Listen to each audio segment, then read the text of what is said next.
Well, here we have it. Game number 12 of the grand finals is going to kick off. And we'll see if Acorn and Cold end up regretting the fact that that NPC took 6 points from them when we started the day or not. Essentially, it's a Vive, Bugha, Peterbot, and Pollo's game to try to fight for. And again, we already know the triple contested first place leaders coming out of game 11, Acorn and Cold, still have a lot to fight for. And judging by the map, judging by the way the zone's playing out, they're still very much in the same area with the same situation and issues arising all around them. But take a look here. We're gonna start things off with a new perspective here of Tahi, who's just getting situated here at the Classy Courts as other players are starting to take to the world right now. We already know that last game didn't go well for Baka and Pars, who got unfortunately taken out by a third party and then finished off by Chance and Aaron here. But this is what we wanted to see from them last game, and had they just won that last game, it makes you wonder that they beat up in the top 3 conversation right now. Right now, it's just about even trying to break into top 5 for Baka and Pars. Chance, Aaron, as per usual, being that initial engagement that Baka and Pars are going to embark upon. Pars getting credit for 1 elimination so far. But as far as adaptations are concerned, one that would be nice is if Baka and Pars choose not to lose focus and chase out the remaining teammate between Chance and Aaron, as we've already seen one time how detrimental that has been towards their overall gameplay of the day. And looking back here now at Fencing Fields, Acorn Cold, our current leading team of this Grands. And a little bit curious, MDF, because in EU, we saw Malibuca Merstache. They won, sure, but guess where they won from? And if your guess isn't Fencing Fields, might be a little bit more than meets the eye about this POI. And have to believe that it starts with that mythic striker. That weapon, too good for its own right, but well, also that... We did say that yesterday too, when we were just looking at Muzz and Paper's dominant performance. They were coming out the gate, and one of the breakdowns on the desk was like, hey guys, I think Fencing Fields, like, there's just something up here. Like, everyone's playing so well out of this drop. I don't know if it's center or if it's just the weapons like you mentioned, but there is definitely something nice in the water over there for sure. Yeah, different kind of scene as well for Aviv and Bugha entirely. These Muzz Paper actually find themselves in a little bit of a predicament here.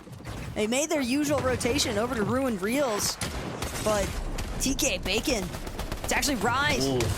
Yamzo also lurking, but Bacon especially trying to piece up Paper. Paper not going to be able to buy enough space. He will fall. So Muzz Paper, elimed. And now Rise, Yamzo. So many Shieldfish.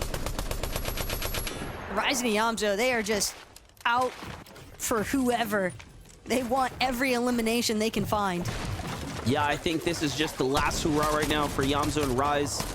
We already know Yamzo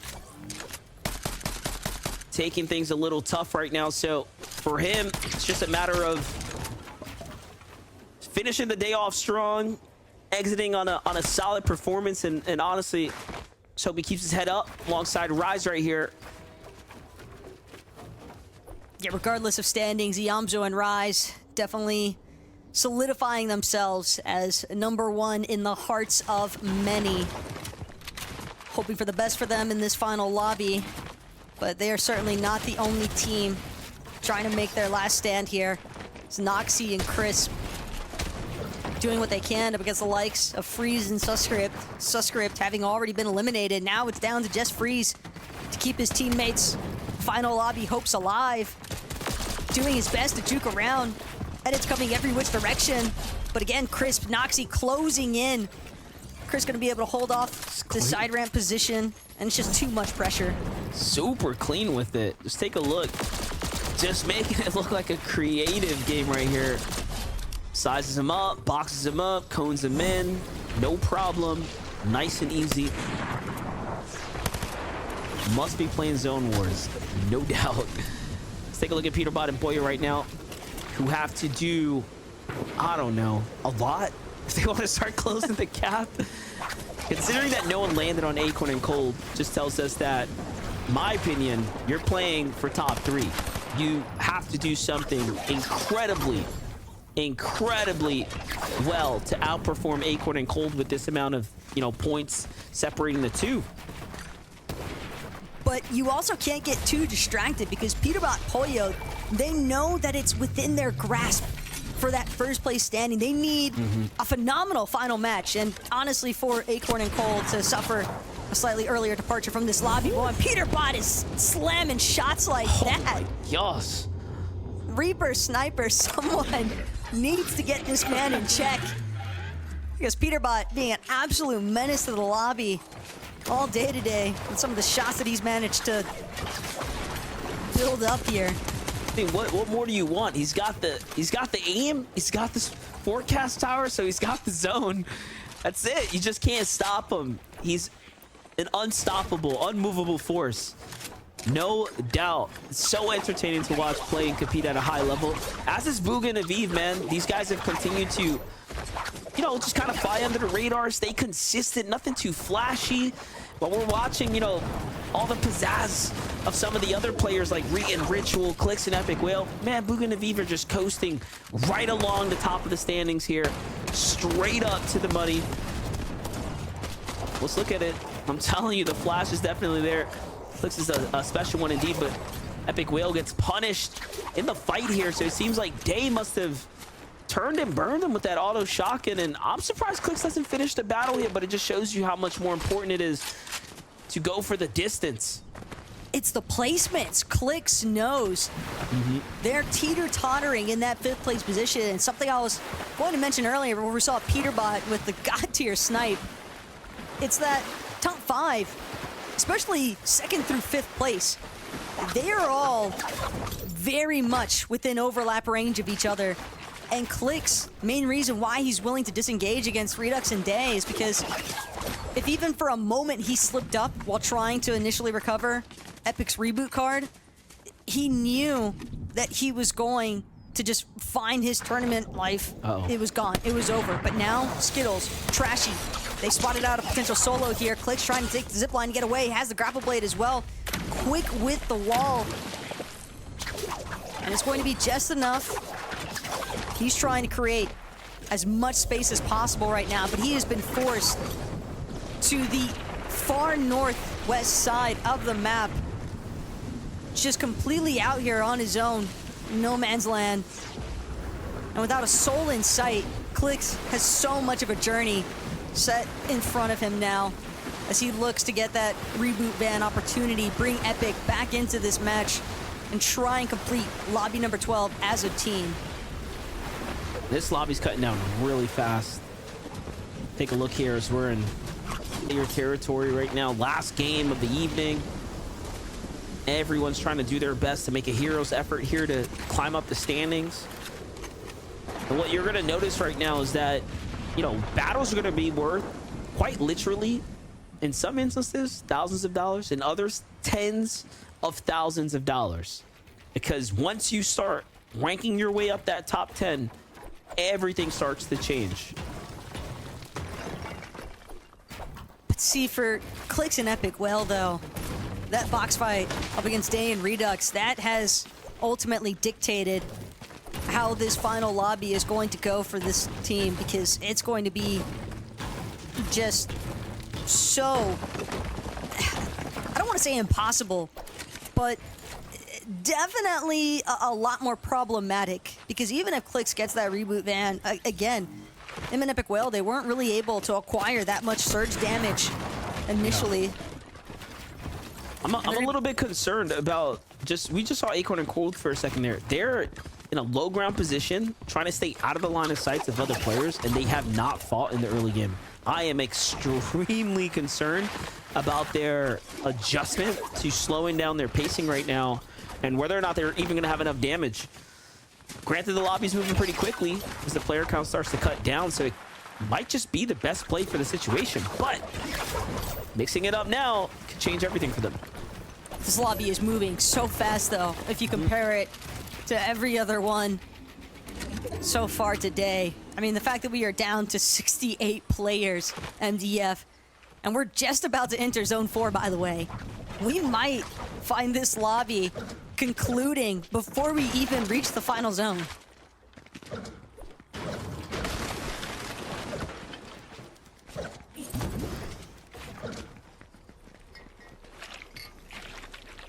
Vive and Bugha right now just trying to get situated here. Zone's going to start to come in, and again, this is a team that's no strangers to playing the late side of the timer as far as the early zones are concerned. And for the first time now, we're really tuning in with seeing the essentially what makes this duo successful.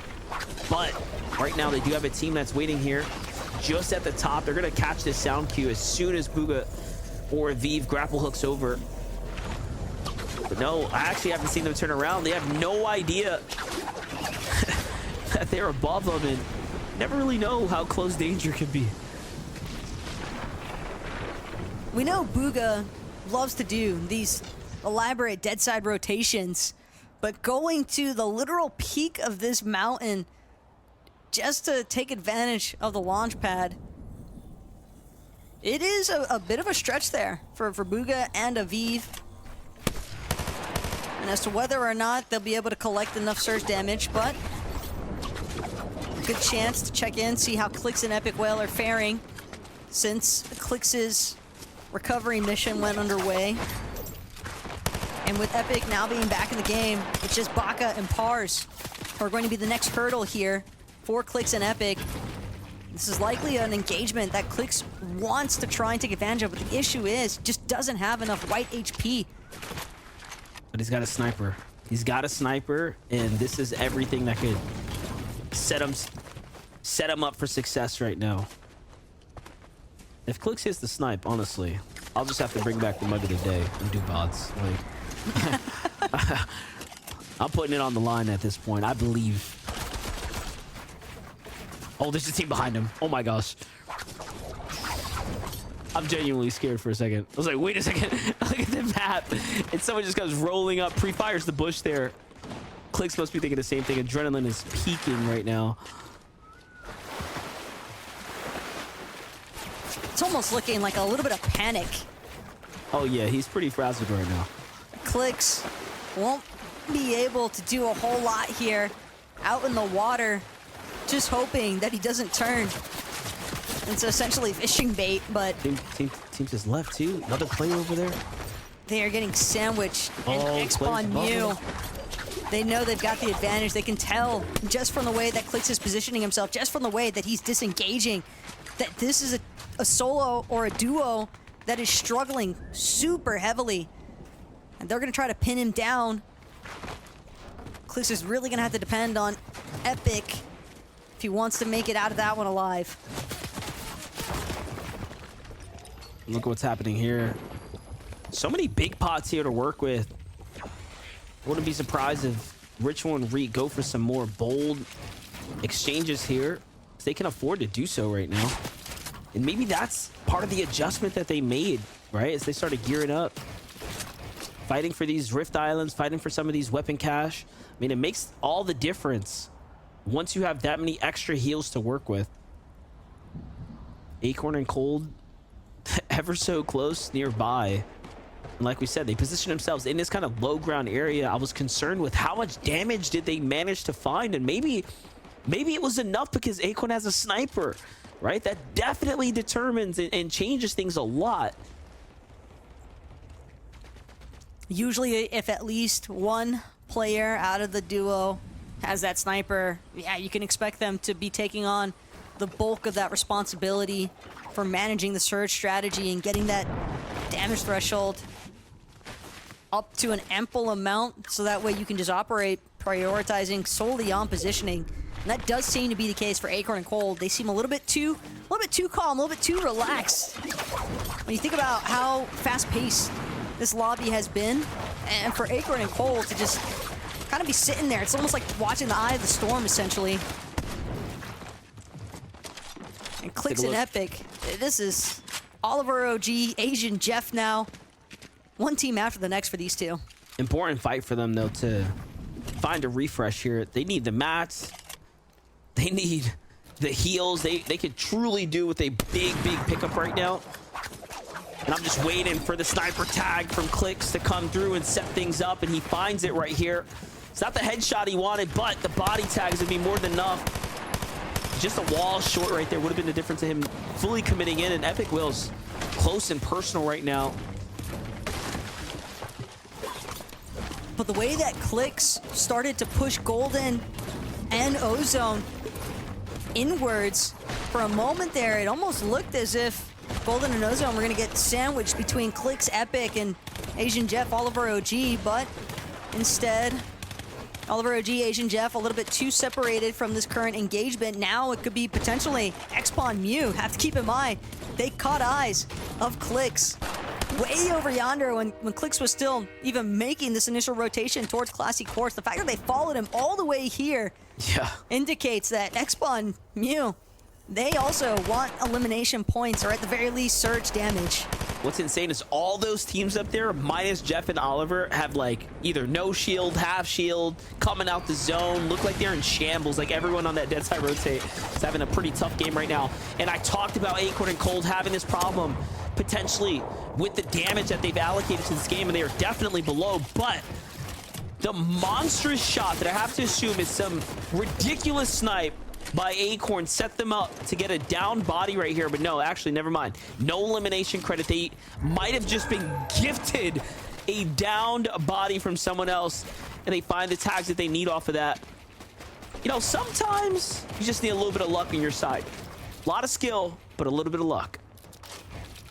Almost feels like destiny at this point for Cold and Acorn, but they still want to take their fate into their own hands, still trying to have control over things. Peterbot, there's one thing that's been consistent with this Bandit day. It is the headshot snipes. We find where that supply drop came from. Dasha Rooney falling from the sky. Just the nastiest snipes on the day here from Peterbot. It's just, what do you say? So good. Oh, the pre-fire through the wall. You love to see it. Look, with the sniper in hand, Peterbot is definitely in his prime right now. It just seems like things are lining up for him this season, and you know what? I'm here for it. I'm here for it. Let's talk about an insane story that's coming together right now. Clix and Epic Whale putting together this game right here when just against all odds, Clix have to play for the ridiculous save onto Epic Whale, and then absolute clutch disengages just to be in the run right now. So impressive. Clix and Epic Whale have been so impressive this season. They have to be proud of their performance regardless of what end results come out of it, but I'm sure they wouldn't be too mad with a top 3 or something. Wow. Look at the Xpawn tag right there. Beautiful sniper shot from Clix. Like, it might not be a headshot, but body shots still count. Epic as well. Gonna take full advantage of this campfire. Very fortunate one as well, because Epic, Clix, they don't have any white heals of their own. So depending on the map and what it naturally provides, can go a long way sometimes. Aviv and Bugha, though, been a minute since we checked in to see how things have been shaping up for these two in the final lobby of Grands. Crisp and Noxy, though, if Epic and Clix saw that knock just now, probably hoping that Crisp won't actually be able to get the revive off. And it is going to be an unsuccessful attempt here. Xpawn, Mew, they're gonna force themselves into the box. So Crisp and Noxy now being knocked out of the count. This could be the chance here for Clix and Epic to find themselves with a potential top 4, if not top 3 finish, depending on how things go for Aviv and Bugha. Yeah, definitely. Clix and Epic had a good amount of points ahead of their 6th place, you know, competitors. So this is a top 4 lining up right now for Clix and Epic Whale. They can just start earning some placement points. For Aviv and Bugha, though, they have to turn up the eliminations now if they want to stay on pace with Peterbot and Boyo. You know, placement points aside, because look at how light the lobby is right now, you have to assume performance is probably feeling pretty solid, but more importantly, this game's ending really quickly, and the placement points are just around the corner, right? So that means the elims are going to start to run light. Cold is going to find elimination in the feed there onto Tahi, so things are starting to add up right now for even Acorn and Cold. Reed and Ritual, though, hoping that they can find some of the same gift exchanges that Acorn and Cold have stumbled upon here today, but Cold, whether it's a supply drop via Peterbot, finding a snipe onto Dasher Rooney, or just taking advantage of Scented and Tahi being pressured inside of their box to expose there on the side. Cold making quick work of Tahi. Big elimination as well to just continue building up their gap between first and second place. Cold and Acorn dead center right now as well. And there it is, finally. One of those eliminations that, you know, Clix really needed to kind of get him in the situation to have some material. Not the greatest amount from the pickup. So we're just gonna have to run this back and see exactly who it was that he took out. Oh, it's gonna be Rise here. He finds with a big tag there. Drops him down likely into this box here shortly after. There it is, the shotgun to catch him. And then the full finish there. Tough stuff for Yamzo and Rise, but again, their struggles today have been so unique and different in comparison to a lot of these other teams battling it out. Regardless of where Yamzo and Rise end up in the final leaderboard, they are absolute warriors for their performance here today. As now Peterbot, Poyo, they're actually trying to be the warriors of the low ground. Decent amount of tarp space already built out here. Good amount of builds still remain as well. And with no real high ground having been established just yet, it's all going to be about who can actually take control of front side of zone. Aviv and Bugha right now staying active. Like you said, in control of zone here. But the material looking a little light. Heals, a little worse for wears. Could we be seeing Bugha and Aviv come short right now as the team jumps in? It's Oliver OG, it's Jeff. But this might be a best case scenario. If they can win, of course, because they get delivered everything that Oliver and Jeff have to offer them, but Aviv gets knocked. Bugha unfortunately slips off the side, and the pressure from other players starts to come in, and very, very skilled disengage, though. He drops straight down here and will likely be able to save his teammate, but no, those teams want more, and they are down and out. This is prime time runway right now for Poyo and Peterbot, but more importantly, Clix and Epic Whale have more room to potentially jump up to top 3 now, as Cold and Acorn seemingly are uncatchable. And not only that, but for Clix and Epic Whale, Clix's highest performance was all the way back Chapter 3, Season 3. He got a 4th place finish with Dukes. You know he wants 3rd or higher here on the day. With Bugha and Aviv no longer being in that lobby, it's a very real possibility. High ground, but can they maintain it? That has been their struggle whenever they go for the height overtakes. Getting some good pressure now into secondary height as Clix. Epic, they need to maintain their awareness, though, when they're controlling that high ground. Peterbot doing an excellent job to find a knock of his own onto LeBron James. And now grappling, trying to maintain pace with the rest of the lobby, trying not to get focused out either.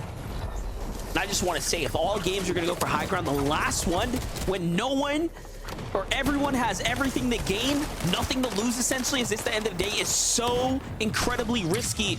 Look at Peterbot, look at Poyo. They're moving up for a reason right now.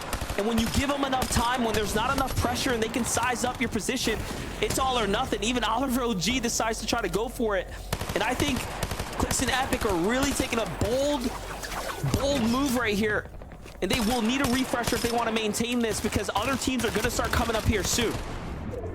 They've got their eyes set currently on Oliver. Big pickup find as well. That material going to be much needed. Ritual all the while on the low ground. Miro, it's Cooper. They're going to be eliminated. Cold Acorn now proving to be another set of foes here. Oh But they my just gosh. claim Chubbs instead. Bryce possibly still running around as a solo. Pollo, though, on the other hand, he is definitely a solo here. No Peterbot. Higher going. taken out.